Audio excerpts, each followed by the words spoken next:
my world. One bright winter morning, Queen Elsa woke up with the strangest feeling that she was forgetting something important. What could it be, Elsa wondered. She wasn't late for any appointments. She'd already prepared her remarks for her lunch with the lichen farmers that day, and she'd even remembered to approve the menu for the following week's ball. Suddenly, Elsa gasped. "Today's my birthday," she realized. How could I have forgotten? Elsa checked her schedule. Birthday or no birthday, she had a lot to do. Maybe Anna will forget too, she thought. Then I won't have to go to a party. After such a busy day, it would be nice to just unwind with family and friends. If Anna remembered Elsa's birthday, she'd probably plan some big event with lots of people. But it was clear when Elsa entered the dining room for breakfast that her friends had not forgotten. Anna jumped up and gave Elsa a big hug for no reason. And Kristoff had made special pancakes just because. Suddenly, Kai appeared with a note for Anna. "This must be about the flowers," Anna said, quickly clapping her hands over her mouth. "I mean, the towers," she said. "You know, the ones we're adding to the south wing." "This castle doesn't have a south wing," Elsa pointed out. "It does now," Anna said as she headed to the door. "I really should go check on this. Bye." A few minutes later, Alina entered the dining room. "Pardon me," she said to Kristoff, "but the royal baker asked me to tell you that he can't manage 50 cake layers." Kristoff shook his head. "Cake? What cake?" "There's no cake," he said nervously. 50 players is what he meant for the chess tournament that's happening today. Kristoff turned awkwardly to Elsa. I'd better go talk to the baker about this tournament, right away." Elsa smirked as she watched Kristoff leave the dining room. She knew very well that there was no chess tournament that day.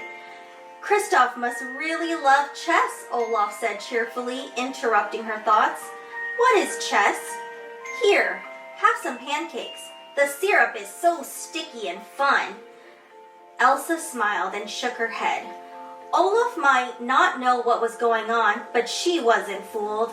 Anna and Kristoff were obviously planning a surprise birthday party for her, and it was clearly going to be big. Large parties weren't Elsa's favorite, but it was nice that Anna and Kristoff cared enough about her birthday to plan one. Elsa put her birthday and her surprise party out of her mind and headed to the throne room. She had a busy morning ahead of her, hearing requests and offering advice to the people of Arendelle. "I have too many dogs," the first of her subjects said. "I need to find a new home for one of them." "I need to find a dog so I can herd sheep," remarked the second of Elsa's subjects. "I need to hire a sheep herder for my flock," the third said. Elsa thought for a moment and then smiled. "I think I see a good solution," she said. Next, Elsa moved on to lunch with the group of lichen farmers who were visiting from the northernmost region of Arendelle. "We brought you a traditional northern Arendelle delicacy," one farmer said, holding out a green cookie for Elsa to try. She took a small bite and tried not to make a face. It tasted horrible. "It's made out of lichen," another farmer explained. "It's certainly unique," Elsa said politely. "I'm honored." After lunch, Elsa sat down to review the royal budget. Suddenly, a messenger raced in with an urgent letter. There had been a landslide in a nearby village. No one had been hurt, but several of the villagers were trapped in their homes. Elsa knew just who to call for help. She quickly wrote a letter and handed it to the messenger. "Take this to the captain of the guard, please," she said, "and hurry." Elsa knew the captain had many strong men. They would be able to free the villagers in no time. Elsa sighed. Landslides were dangerous, but budgets could be boring. As day turned to dusk, Elsa looked out over Arendelle. Usually evening was her favorite time of the day. She would have a quiet dinner with Anna and Kristoff, then read by the fire or take a walk with Olaf. She always looked forward to it. But that night, Elsa knew she would have to be more social. Her surprise party was probably going to have 500 guests and a cake the size of a reindeer. They're doing this because they love you, Elsa reminded herself, and at least Anna will have a good time. Anna loves big parties. I like big parties too. At that moment, Anna appeared in the doorway. Elsa, she said casually, what a coincidence. I was just looking for you. I need you to come have a look at the new, towers. Elsa couldn't help smiling. The new towers, she repeated. Anna led Elsa through the castle in awkward silence. Finally, Elsa took pity on her younger sister. You don't have to pretend, Anna, she said, stopping in front of the doors to the ballroom. I know you're throwing me a huge surprise party. Anna gave her sister a sly smile. Oh, it's a surprise, all right, she said. Just not the way you think. Anna threw open the doors. Elsa had been right. Inside was a giant cake. But everything else was a complete surprise! Anna and Kristoff shouted. It's your birthday, yelled Olaf. Elsa looked around in astonishment.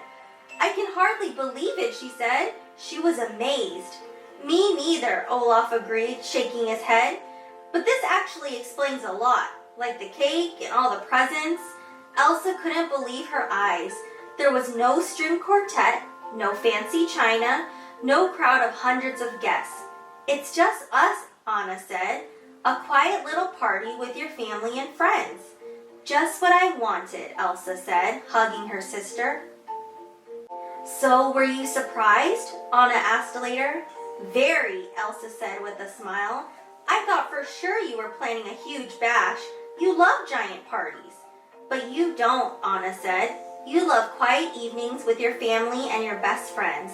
And on your birthday, you should get exactly what you want. The end. Juju, what did you think of the Moonlight story? I love it. You love it. Do you like this better than other stories, like your regular books? Yeah. Yeah, how come? Why did you like it better? I like your section in the wall. We found Moonlight in the new Frozen 2 section at Target. We've never used Moonlight before, and we saw on the picture it was a projection on the wall, so we thought that would be a kind of cool way to tell a story for her bedtime stories. It has instructions in here on how to set it up, and what you do is you use your phone light, and that's how it projects onto any wall. Honestly, it was really difficult to project and read the story at the same time, because as you're projecting, you had to hold it a certain way, and then you're trying to scroll on your phone to read the story. So how we filmed it was I had to use another phone to read the story, and Daddy was projecting the picture on the wall.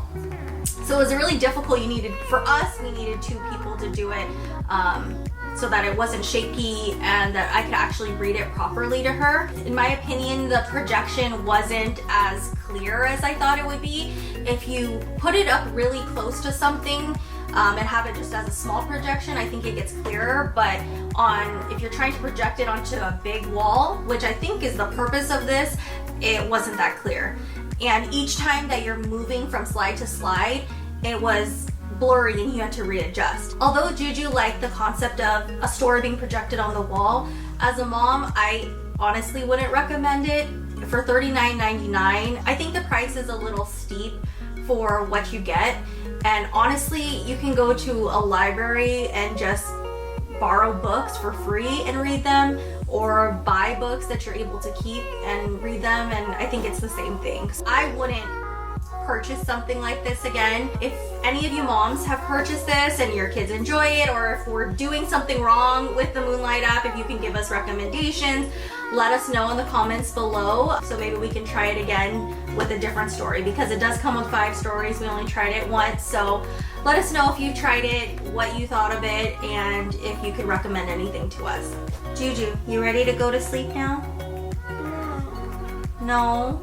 But we gotta go to sleep. It's late now. No, I want to watch Power Rangers. Okay, she wants to watch Power Rangers now. How about one episode and then we go to sleep, okay? I'm going to see one episode. Okay. I think Manny wants to go to sleep though, okay? Can you say goodnight to Manny, your manatee? No, I don't like cookies. So Manny doesn't want to go to sleep either? Well, give him a kiss goodnight. He can come watch one episode of Power Rangers too. Okay.